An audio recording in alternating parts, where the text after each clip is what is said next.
En ce moment, ça fait 2 ans et demi que je suis freelance, 1 an que j'ai officiellement lancé le blog Entreprendre et voyager, 1 mois que je suis à Nice après plus d'1 an non-stop en région parisienne et en toute honnêteté, tu vois, je me suis dit que c'était le moment, et puis c'est venu assez naturellement, je suis en plein bilan, en pleine remise en question de ce que je fais.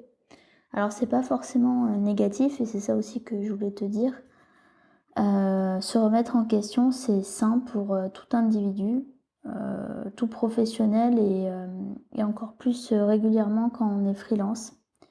Parce qu'en effet, quand on est livré à soi-même, en quelques mois, il y a beaucoup d'aspects qui peuvent, changer, en bon ou en mauvais et assez vite parce que, l'apprentissage en indépendant, je pense qu'il est encore plus décuplé. C'est pour ça que c'est important de le faire régulièrement. Aussi, c'est d'autant plus important, en tant que chef d'entreprise et opérationnel, d'avoir les yeux en face des trous, tu vois? De savoir où on en est par rapport à ses projets, son activité, ses clients autant que possible. Je pense qu'il faut faire, l'effort de se poser de temps en temps, de prendre du recul et c'est ce que je fais en ce moment. D'être conscient de nos marges d'erreur, de progression, de nos progrès et aussi de notre absence de résultats. Comme on est maître de notre vie, chaque décision qu'on va prendre au quotidien va être importante, aussi bien sur le plan professionnel que personnel. Pour moi, je trouve quand on est indépendant, on me demande souvent comment je fais pour séparer ma vie perso de ma vie professionnelle, mais oui, j'y arrive un petit peu, mais c'est difficile pour moi de séparer les 2. Je sépare pas vraiment parce que les 2 sont pas séparés, tu vois? C'est tout fait partie de moi. C'est un choix que j'ai fait d'être, à mon compte, de pouvoir en profiter si je veux, de travailler si je veux, mais je me dis pas c'est pas comme, quand tu es salarié. Tu te dis pas à la fin de la journée: «C'est fini», tu retournes chez toi. Tout dans mon environnement, tout fait partie de mon activité et tout fait partie de ma vie perso, tu vois? Ça rejaillit l'un sur l'autre et c'est d'autant plus difficile que facile et important, ça dépend. Si j'ai des bonnes nouvelles, d'un point de vue professionnel, tout mon principalement mon mental va le ressentir. Si, par exemple, du point de vue perso, ça se passe pas bien, je vais avoir par contre des difficultés à me concentrer, d'un point de vue professionnel. Mais bon, ça c'est encore un autre sujet, mais ce que je veux te dire, c'est que c'est assez lié quand même, tu vois? Quand tu te remets en question d'un point de vue perso, ça va avoir des résultats sur ton activité et vice versa, voilà. Parce que, quand tu vas gagner plus d'argent, ça va avoir des résultats sur ta vie personnelle, hein, faut pas se leurrer et quand tu vas être mieux dans ta vie personnelle, peut-être que tu seras mieux aussi dans ton travail. Donc c'est des cercles vertueux et vicieux, voilà. Alors voilà, donc du coup, je te conseille de te remettre en question. Concrètement, comment faire le bilan? Sans se laisser bouffer, sans que ça te sape le moral, en restant lucide et bénéfique.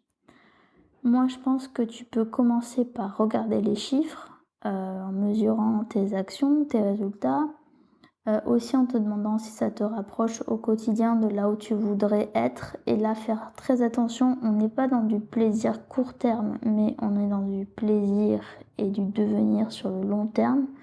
Donc, vraiment regarder l'évolution loin. Tout simplement se demander ensuite qu'est-ce qui te manque ou qu'est-ce qui nous manque, à mettre en place. Par exemple, j'ai discuté avec une connaissance aujourd'hui, elle a eu raison. Je lui ai dit: «Je suis un peu bloquée, là aujourd'hui pour trouver, d'autres clients». Elle m'a dit: «Mais qu'est-ce qui te manque à mettre en place? Quel levier tu pas testé dans ta prospection?»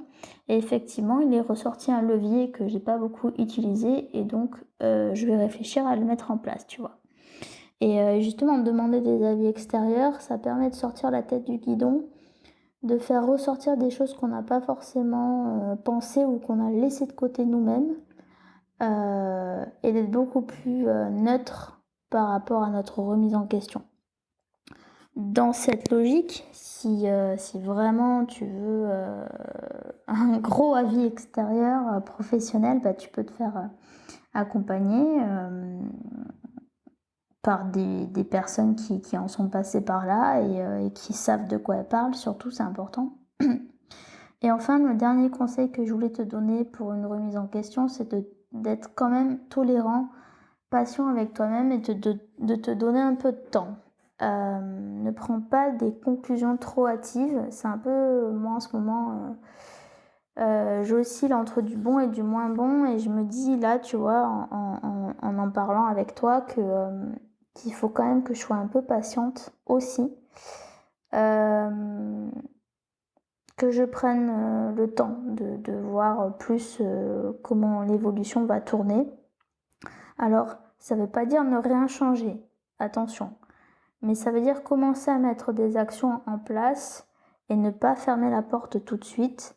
Te laisser le temps de voir si effectivement ça fonctionne ou non, parce que il y a des choses, ça sert à rien que ça prenne du temps, mais d'autres, tu peux laisser un peu plus la porte ouverte. Voilà ce que je voulais te dire.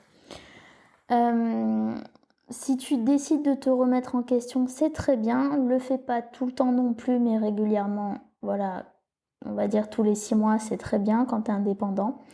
Voilà, je te souhaite beaucoup de courage et si tu as besoin que tu veux qu'on en discute, je suis là. Par mail, par commentaire, comme tu veux. Pour d'autres conseils, tu peux me retrouver sur le blog entreprendreetvoyager.com, sur la chaîne YouTube normalement tous les mardis et mercredis, et puis par mail une fois par semaine. C'est gratuit, tu peux t'abonner et je te développe encore plus de sujets autour de l'entrepreneuriat, du digital nomadisme et du télétravail. Bon courage, bonne chance et à bientôt.